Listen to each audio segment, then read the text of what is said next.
Welcome to Terrorific, the place where it's perpetually spooky season. I'm your host, Brandon O, and we have reached the penultimate episode of Season 1. We've been going film by film, trap by trap throughout the entire Saw series in an effort to crown the number one most diabolical trap of them all. To recap our current standings, the winner from Saw 6, the hydrofluoric acid trap, has been melting away the competition as it's won 3 straight matchups. But we'll see how it fares against our current crop of contenders from the 9th installment in the Saw franchise, Spiral.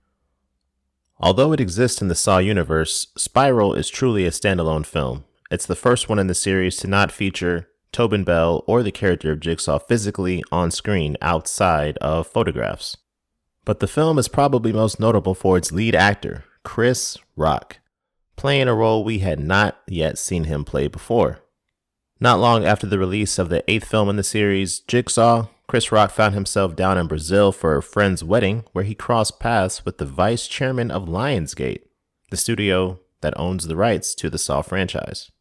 He pitched the idea of Spiral as something that would be different enough from previous Saw films to stand on its own, but still in alignment with the canon that had already been established.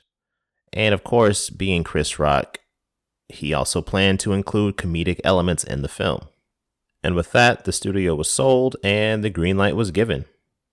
Spiral was released in May 2021, delayed 1 year because of COVID, and it was the first film in the Saw franchise to have not been released in October.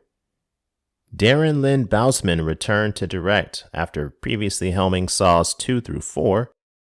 He had refused to direct any other Saw films until Chris Rock somehow managed to convince him. Josh Stolberg and Peter Goldfinger wrote the screenplay once again, with Chris Rock adding notes and revisions where needed. I mean, damn, Chris Rock was really committed to this project. Respect. He even served as an executive producer. But unfortunately, the film did not perform well at the box office. On a budget of $20 million, it grossed about $41 million worldwide, which is an ROI of about 205%. That $41 million gross is the lowest in this series, beating out the previous low of $68 million set by Saw 6. On Rotten Tomatoes, Spiral holds an approval rating from critics of 38% and 75% from audiences.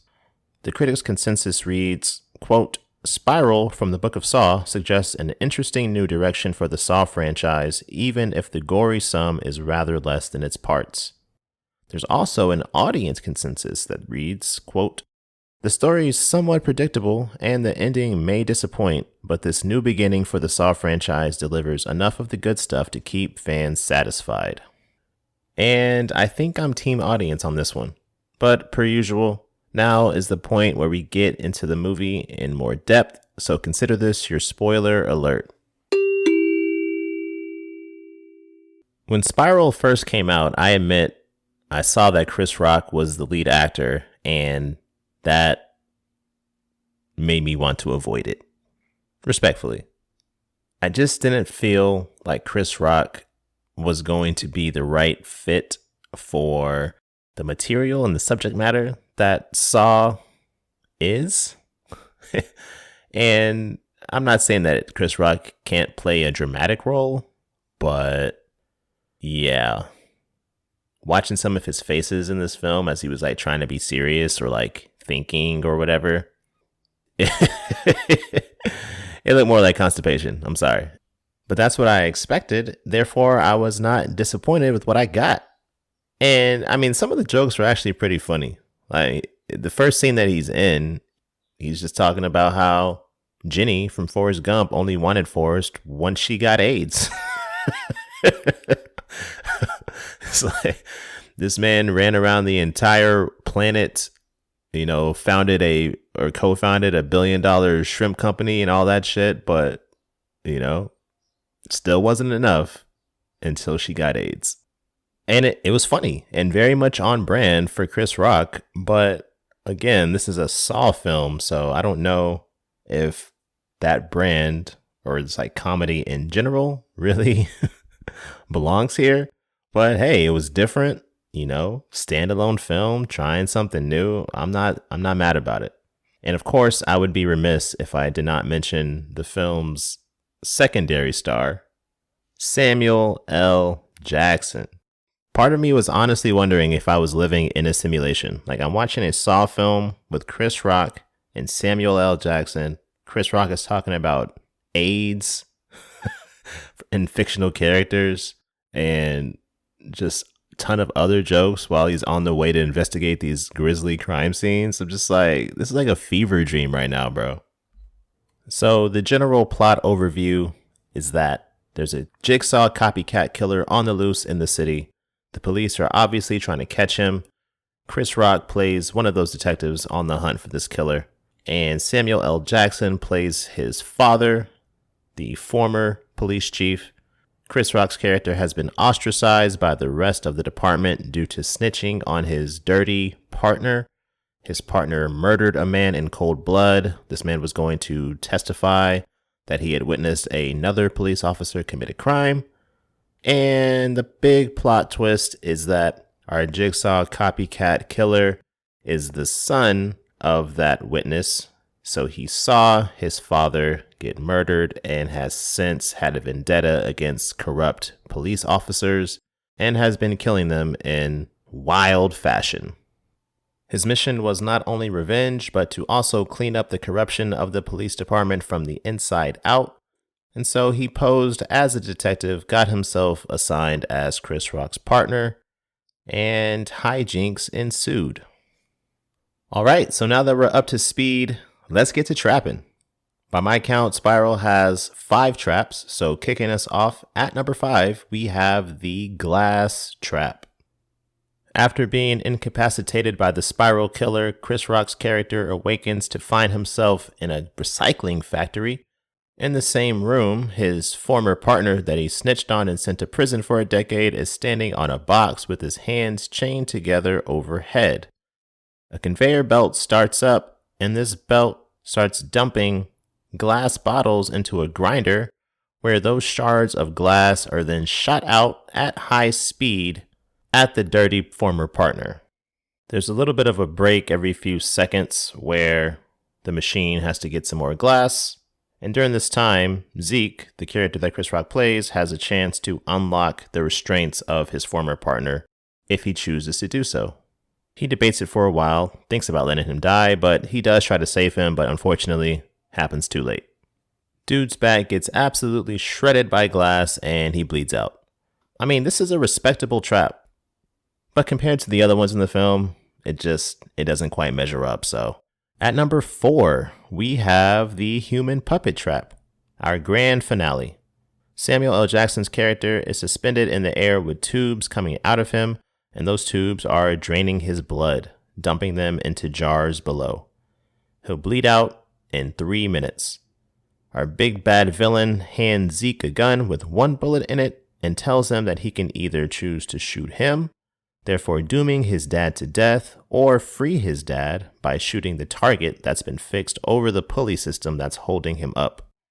The police have also been called, so the SWAT team will arrive in 4 minutes.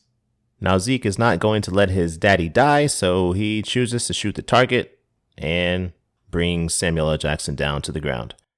At this point, he starts engaging in fisticuffs with our villain, and Samuel L. Jackson realizes that he has some cables attached to his body, and they also seem to be leading back to the door to the room.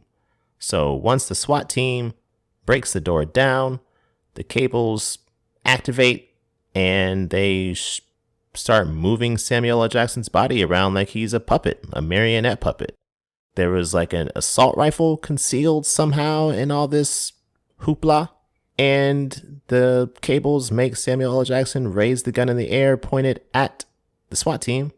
And therefore they light him up like Denzel in Training Day, as Zeke is helpless to do nothing but watch.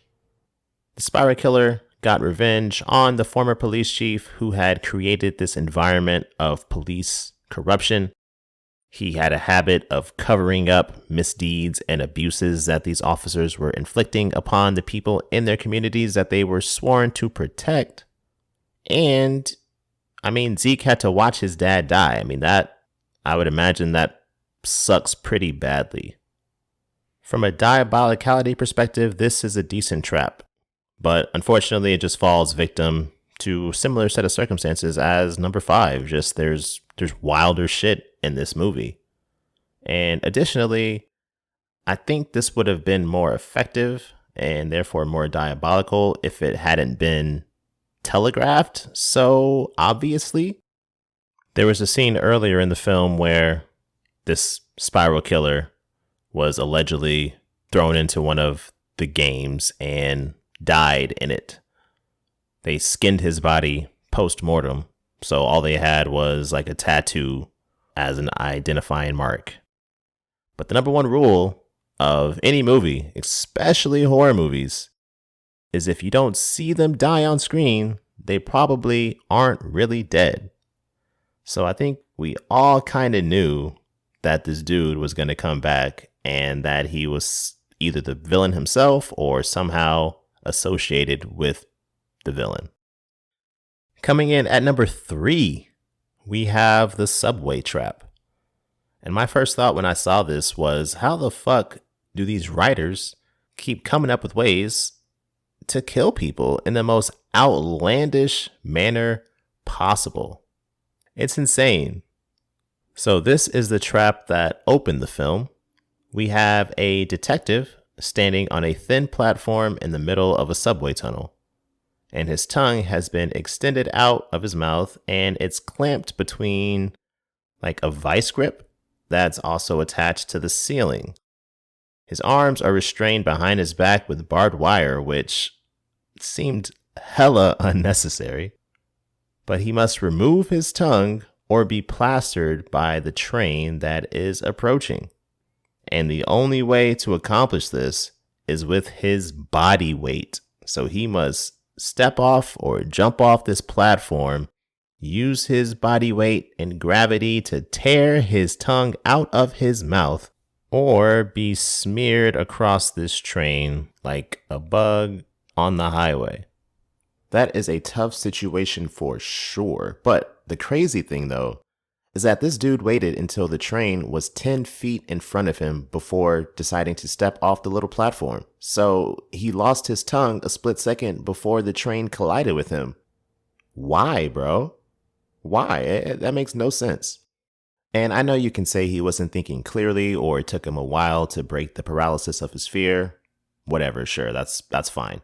But like snipping someone's tongue is one thing. This is like ripping it out from the base, from the roots, like really getting deep down in there. And I have no idea how deeply a tongue, it extends into our body. But I imagine it's deeply enough that I would rather take a bag full of glass than have to use my body weight to rip my tongue out. Fuck that. At number 2, our runner-up, we have the tub trap. So a detective is lying in a tub that's starting to fill with water, and he has a device enclosing his head, and there are these little contraptions, kind of like finger traps on each finger. In 90 seconds, the water level will be high enough to make contact with some copper wires that are kind of hanging out above the tub. And once the water makes contact, he will be electrocuted and die.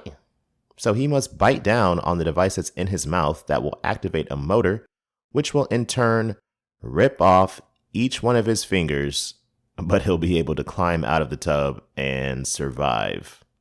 Wow. Again, I find myself wondering what exactly got into Josh Stolberg and Peter Goldfinger when they were writing this script, because this is some wild shit. With the subway trap, at least losing your tongue would be like an instantaneous thing. But these fingers being pulled off, I mean, that gear was moving pretty slowly from what I could see. And then again, we had a dude that hesitated, and so he ended up getting his fingers ripped off while also being electrocuted. Honestly, bro, if you know you have 90 seconds and you spend the first 80 seconds just being like, oh shit, I don't know if I want to do this, just take the L and move on. Die with all 10 of your fingers still intact. Follow-up question. If a person loses all 10 of their fingers, would they want to just keep the palm? Like, would it be a cleaner aesthetic just to lop it all off and just have like your wrist nub? Or do you keep the palm and just give out a lot of high zeros? I don't know. I have a friend who every once in a while he'll invite the squad over to his house to watch power slap fights in his backyard.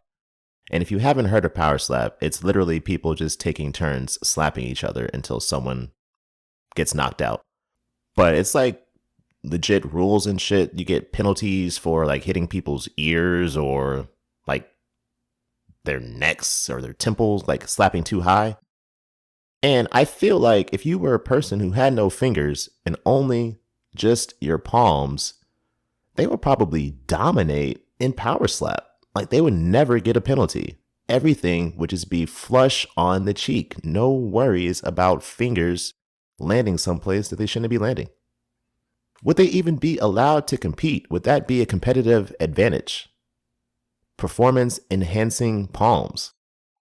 Okay, let me stop before I go too far down that rabbit hole. So now, our number one most diabolical trap in Spiral is the hot wax trap. And frankly, it's number one by a comfortable margin because this shit is fucked up. So the police captain finds herself restrained to a table with a cloth over her face, and she's laying underneath a pipe. Boiling hot wax pours from the pipe to suffocate her. She is being waterboarded or wax-boarded with boiling hot wax. And the only way to stop it... let me check my notes, make sure I'm reading this properly. Okay, hold on. Yeah, that's what it says. Okay, so the only way to stop it is by severing her spinal cord using the blade that her neck is propped up on. And I'm sorry, this is just ridiculous. It's so ridiculous. Okay. And the Spiral Killer drops an all-time bar. He said, he says, you can't walk away, but you can survive. That is absolutely unhinged. I am now completely convinced that Josh Stolberg and Peter Goldfinger got together one night and just got absolutely hammered and were like, bro, let's come up with the wildest shit imaginable and see if we can get Chris Rock in the studio to sign off on it. And somehow they did. Chris Rock was probably in the room with them, keeping their cups full. Just like, let's go, boys, keep it going. What else y'all got? I need more. I need more. Oh shit, hot wax over your face while you're trying to sever your own spinal cord. That's it, boys. That is a fucking hit right there. Put it in the script. Lock it in. I can't. When I watched this live, I was fucking dying. And now as I think about it again, I'm still fucking dying. That's just crazy, bro. Absolutely crazy. Pure madness. And I'm here for it. It's highly entertaining. But how far-fetched, how outlandish can you be in a franchise that's already predicated upon being far-fetched and outlandish? But yeah, I mean, you combine the third-degree facial burns with the suffocation, with the paralysis aspect, and yeah, you have a doozy of a trap, and it is easily the most diabolical trap in Spiral. But how does it compare with our 3-time matchup winner, the hydrofluoric acid trap from Saw 6? With the hot wax trap, outlandishness aside, technically there is a chance for survival there. And yes, survival would mean facial disfiguration as well as paralysis. But on the flip side, with the hydrofluoric acid trap, William also can't move his legs because his spinal cord was liquefied. So, yeah. And then the hot wax trap, the damage or the pain is focused or centralized. It's only pouring on her face and neck area. While the hydrofluoric acid trap, that acid is going through his whole body. And then finally, there is the human element. There's just something about the person you're closest to in life, witnessing you melt right before them. That is just diabolical on a whole different scale. So, with that being said, it looks like for the fourth consecutive time, the hydrofluoric acid trap reigns supreme as the most diabolical trap in the Saw franchise through the first 9 films. I don't know what's going to happen with Saw 10, but regardless, the hydrofluoric acid trap should be proud of its performance. We should put its jersey in the rafters. Win or lose, it came to play. It was in the gym putting up shots every chance it got. First one in, last one out. You don't have to get ready when you stay ready. And the hydrofluoric acid trap has definitely stayed ready. And now for my closing thoughts. In the very first episode of the season, I touched on how Jigsaw has been propped up as this messiah-like figure. And as the series has progressed, we've seen 5 people come along that he's directly influenced. He's had 4 apprentices and 1 copycat. And that made me wonder, not only how do these people compare to one another, but how do they compare to Jigsaw himself? Which one of them kind of walks his path most closely? Who's the most pure Jigsaw devotee? When I think of how Jigsaw operated his games, 2 words come to mind pretty quickly. The first is precision, and the second is detachment. Jigsaw didn't make any mistakes. Everything was perfectly assembled. Every tool had a use. Every word out of his mouth had a purpose. And with a few exceptions, he did not let his emotions come into play. Whether or not the person survived the trap was irrelevant to him. He just wanted them to learn a lesson, learn to appreciate their life, and learn not to shit on other people along the way. Except for the people that he just wanted to die because he was mad at them. So let's start at the top. Jigsaw's first apprentice was Logan, the mastermind behind the barn game in Jigsaw, the 8th film. Now, Logan, he was definitely precise. He had a military background, he had a medical background, and there was a flashback that showed him assembling the reverse bear trap with Jigsaw, so he picked up some engineering tips along the way as well. So precision was never in question. Every trap in the barn game that he recreated was just like how it happened the first time. The difference being, though, he did let his emotions get involved. His barn game was all just a ruse to lead Detective Halloran to the laser trap game so he could kill him for letting the guy go who killed Logan's wife. But from that standpoint, I would argue that Logan probably is the one that aligns most closely to Jigsaw. As much as Jigsaw chastised other people for being murderers and how he claimed he would never do that himself, that's just not true. The entire plot of Saw 6, that whole game, the end game was just to get William into that cage to be melted by hydrofluoric acid. He knew exactly what would happen if he put the widow and her son face to face with the man that they felt was responsible for their husband/father's death. There was no way William was walking out of that cage in one piece. Logan is just upfront about it. He didn't make any false claims of not trying to kill anyone. He's like, yo, Halloran, you gotta die. Next, we had Amanda, who was probably the most devoted to Jigsaw of anyone, but she was just too emotional and could not get out of her own way. She was like the antithesis of Hoffman, who I think represented like the worst parts of Jigsaw. I think that's why he tried to kill him. Hoffman was sadistic and egotistical, and I think Jigsaw is both of those things, although he tries to deny it. And so he was like this dark apprentice, if you will. That whole I've created a monster situation, I got to take him out. That's Hoffman and Jigsaw's relationship.